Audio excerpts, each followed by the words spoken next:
অনেক জল্পনা কল্পনারই ইতি ঘটতে চলেছে অবশেষে, এবং সেই ইতিটা ঘটছে একটা সুখকর পরিবেশের আভাস দিয়ে। বাংলাদেশের জন্য সব থেকে ভালো খবর যেটা হতে চলেছে সেটা হচ্ছে বাংলাদেশের 23তম রাষ্ট্রপতি নির্বাচন যখন আগামী 20 আগস্ট, সেই নির্বাচনকে কেন্দ্র করে ডক্টর ইউনূসের মেটিকুলাস ডিজাইনে আবির্ভূত হওয়ার যত আলোচনা, যত গুঞ্জন, সেই আলোচনা গুঞ্জনের ইতি ঘটেছে বলে বিভিন্ন গণমাধ্যম নিশ্চিত করছে আজকে সন্ধ্যার পরে। রীতিমতো ব্রেকিং নিউজ এটা হতে পারে। ডক্টর ইউনূসের আর রাষ্ট্রপতি হওয়ার কোনো সম্ভাবনা নেই, এবং বিএনপি রাষ্ট্রপতি হিসেবে তাদের সব থেকে পরীক্ষিত নেতাকেই বেছে নিয়েছে। ওদিকে জামাত রাষ্ট্রপতি ক্যান্ডিডেট হিসেবে নাম ঘোষণা করেছে, যে আলোচনাটা আমরা সকালেই করেছিলাম। কিন্তু সকালে বিএনপি একটা কনফিউশন তৈরি করেছিল নির্বাচন কমিশনে তাদের উপস্থিতির মাধ্যমে। সন্ধ্যার পর সেই কনফিউশনটা দূর হয়ে গেল বলে দাবি করছে গণমাধ্যম। চলুন শেষ পর্যন্ত 23তম রাষ্ট্রপতি যিনি হচ্ছেন তার ব্যাপারে বিএনপির সিদ্ধান্ত, কিংবা বর্তমান প্রধানমন্ত্রী তারেক রহমানের সিদ্ধান্ত কি, সেটা একটু বুঝে ওঠার চেষ্টা করি এই ভিডিওতে। থাকবেন পলিটিক্স টিভির নিয়মিত আয়োজনে।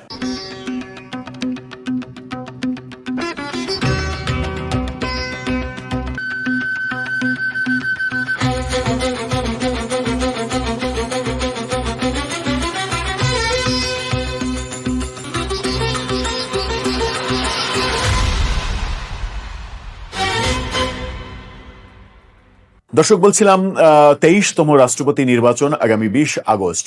এর মধ্যে 13 আগস্ট মনোনয়নপত্র জমা দেওয়ার শেষ দিন। এরই মাঝে আজকে দেখেছি জামাত জোট তাদের মনোনীত ব্যক্তির নাম ঘোষণা করেছে। তাদের মনোনীত ব্যক্তি অলি আহমেদ, এলডিপির চেয়ারম্যান অলি আহমেদ, যিনি কদিন আগেই বলেছিলেন যে আমি যদি জামাতে যোগ না দিতাম তাহলে আমি নিশ্চিত রাষ্ট্রপতি হতে পারতাম, অর্থাৎ বিএনপিতে যদি তিনি থাকতেন তাহলে রাষ্ট্রপতি হতে পারতেন, অথবা বিএনপির জোটে যদি তিনি থাকতেন। কিন্তু তিনি ভুলে গেছেন যে বিএনপি ছেড়ে বহুদিন আগেই তিনি নিজের দল এলডিপি তৈরি করেছেন। যাই হোক, নিজেকে নিজেই স্বাধীনতার ঘোষকও দাবি করেছেন তিনি। সেই কাণ্ড কারখানার পরে আজকে জামাত জোট থেকে তাকে রাষ্ট্রপতি মনোনয়ন দেয়া হলো। মোটামুটি তিনি প্রায় 90টা মতো ভোট তো হয়তো পাবেন, বিরোধী জোটের ভোটগুলো পাবেন। বিএনপির 2/3 সংখ্যাগরিষ্ঠতা রয়েছে, সেই ক্ষেত্রে বিএনপির কোনো সমস্যা নেই। এখানে ভোট প্রয়োজন 350 এমপির ঠিক অর্ধেক, অর্থাৎ 176টা ভোট দরকার। 176টা ভোট হলেই যে কেউ মানে রাষ্ট্রপতি নির্বাচিত হবেন, এটাই বাস্তবতা। সেই ক্ষেত্রে বিএনপি সকালবেলা একটা কনফিউশন তৈরি করেছিল। সেই কনফিউশন নিয়ে গণমাধ্যমে রিপোর্টও হয়েছে। এই রিপোর্টটা দেখে নিন। সেখানে 71 টেলিভিশন বলছে রাষ্ট্রপতি নির্বাচনে 2টি মনোনয়ন ফর্ম নিল বিএনপি। 2টা মনোনয়ন ফর্ম নিয়েছে, এবং বিএনপির নেতা প্রধানমন্ত্রীর উপদেষ্টা রুহুল কবির রিজভী এবং জাতীয় সংসদের চিফ হুইপ মনি, তিনি এই দুটো ফর্ম সংগ্রহ করেছেন। তখন থেকে একটা কনফিউশন তৈরি হয়েছিল যে তাহলে কে, মানে 2 জনের অপশনে এখনো বিএনপি আছে। এবং সর্বশেষ যে অপশন দুটো নিয়ে সব থেকে বেশি আলোচনা হয়েছে, মির্জা ফখরুলের পাশাপাশি ডক্টর ইউনূসকে নিয়ে আলোচনা হয়েছে। যদিও সেই আলোচনাটা গণমাধ্যম এবং সামাজিক যোগাযোগ মাধ্যমেই বেশি হয়েছে, বিএনপির তরফ থেকে কোনো ধরনের কোনো সিগন্যাল দেয়া হয়নি। কিন্তু আমরা বিভিন্ন সূত্র থেকে যেটা জানতে পেরেছি সেটা হচ্ছে যে ডক্টর ইউনূসের সুযোগ সামান্য একটু অবশিষ্ট ছিল। কারণ হচ্ছে মার্কিন যুক্তরাষ্ট্রের যে ডেমোক্রেট দল এবং সেই ডেমোক্রেট দলের প্রভাবশালী নেতাদের সুপারিশ, এবং তারা জাতিসংঘ হয়ে জাতিসংঘের প্রভাবশালী ব্যক্তিদেরকে দিয়ে বাংলাদেশকে প্রভাবিত করার চেষ্টা অব্যাহত রেখেছে, এরকম তথ্য আমরা পাচ্ছিলাম। এবং এই তথ্য যখন পাচ্ছিলাম তখন পর্যন্ত মনে হচ্ছিল যে ডক্টর ইউনূস শেষ পর্যন্ত, আমরা যদি 13 তারিখে মনোনয়ন পত্র জমা দেয় বিএনপি, তাহলে শেষ মুহূর্তে গিয়ে ডক্টর ইউনূসের নামে মনোনয়নপত্র জমা দিলেও অবাক হওয়ার কিছু থাকবে না।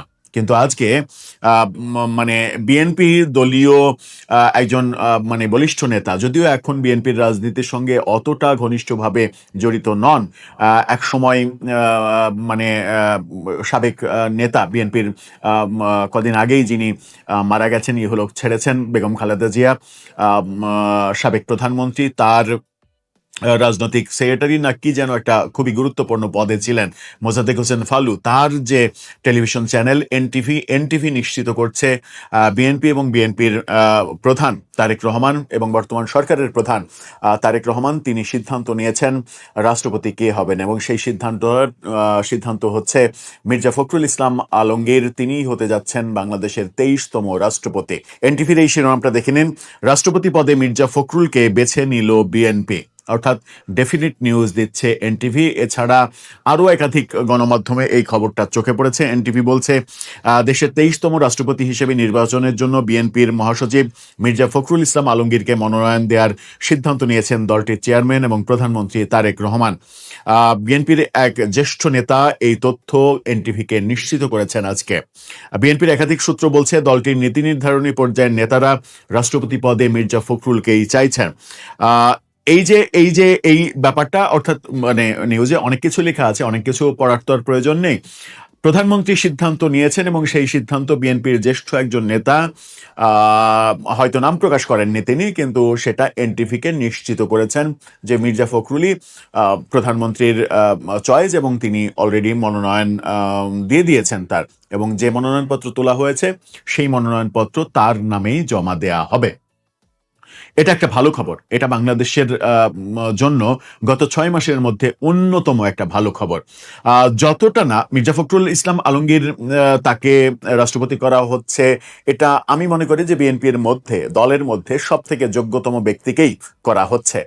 বিএনপির দীর্ঘ সময়ে যখন মানে 17 বছর তারেক রহমান নির্বাসিত জীবনযাপন করেছেন, সেই সময় বিএনপিকে মানে একটা দীর্ঘ সময়, সর্বশেষ মহাসচিব হওয়ার পর থেকে দীর্ঘ সময় বিএনপিকে দেশের মধ্যে, দূর দেশ থেকে তারেক রহমান, কিন্তু দেশের মধ্যে যেহেতু খালেদা জিয়া একদিকে জেলে আর একদিকে অসুস্থ, কোনো রাজনৈতিক কর্মকাণ্ড করতে পারছিলেন না, তখন মির্জা ফখরুলই কিন্তু দলটাকে ঐক্যবদ্ধ রেখেছিলেন এবং টিকিয়ে রেখেছিলেন।